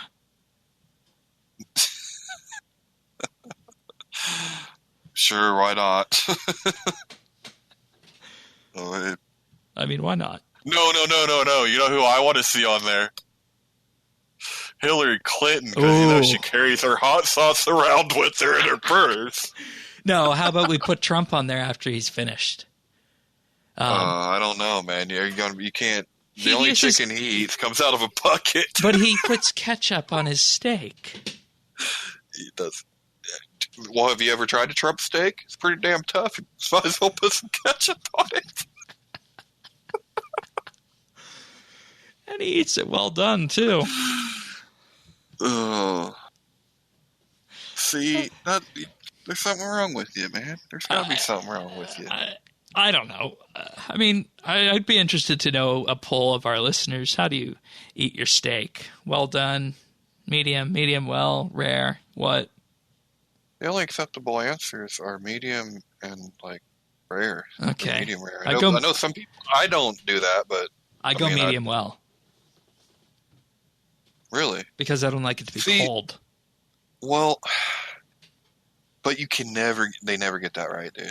They never get medium well right. You're right. That's why It comes out I as just well switched most to of medium. the time. Yes. Yeah.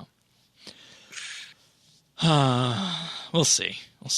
Uh, Anyways, boy, that means problems. that means it's you never get my steak done right, Shane. That's right. All right, let's move on to what have we been doing since we're obviously done with that. Well, looks like a little bit of summoning, right? Yeah. A little bit of strength. Yeah. And also did a little bit of herb lore, but Okay. that's so expensive that we just did enough to for some PVM, probably about 3K potions. So Yeah, not enough that's to a good really stock. train, but enough to get me through the next 6 months, probably, hopefully. Yeah. Okay. As for me, woodcutting and protein invention. Okay. But I think I'm going to go do some fishing for the invention side. I think. And, I was also given inspiration by Thieves to maybe find a different Arc Island, because my current Arc Island has 2 golden bamboo on it, and he's got one with a 3rd. That'd be nice if I could find one with a 3rd. That would just increase the amount you could do per day during double XP weekend. No, that's for sure. I should track my XP per hour on that. I feel like I'm not doing something right with the crystallized stuff. Or maybe I don't know. But that's something I'm going to do after we're done here, because, like I said, I still got 39 hours left to go, and that's a long time in the amount of time that's left, right? So, Yeah, it's quite a bit. But yeah, I'll probably try and see if I can finish invention off, because, why not, right? Because you get double item XP. Don't forget that. Yeah, for sure. I also did author an Informer article that could potentially be seen at the end as the end of Prestige, our Prestige campaign. Yeah. Well, you'll have to convince me, because I'm still on the Prestige. Well, it's called Long Live the Endgame of RuneScape, and I make some compelling arguments, I think, as to why endgame can't be prestige and why having prestige around in-game would be a bad thing from the community perspective for new players. So you can give that a read at informer.rsbnb.com. It's called Long Live the Endgame of RuneScape. It was an interesting evolution of thought, I think, for me. Moving from the point of championing prestige to the point of getting it on that survey to consistently bringing it up to having some discussions around the end game and what power creep is with the PVM hub and the max guild changes we talked about. And then learning last weekend that Rune Metrics actually counts XP past 200 mil. So it was an interesting discussion, and I'd be interested to hear what you guys think of my thought process. So I'll put a link. Well, it's only for you, right? Like, yeah, you can't see that for anyone else, right? And I mean, if we can bring people around to that, and I think in doing so, I've kind of exposed from the dev side why they didn't want to do this. Now that I see the Rune Metrics thing, and I see all these potential different downsides, why it was just something that wasn't championed over time. It kind of makes sense after seeing all that. But it's all in the article at informer.rsbnb.com. We got another weekend of double XP incoming, so hopefully you guys enjoy that and get ready for the new updates that are arriving on Monday. So with that being said, we'll be back next weekend for another episode of RSBANDB Update. Take care, everyone. See ya.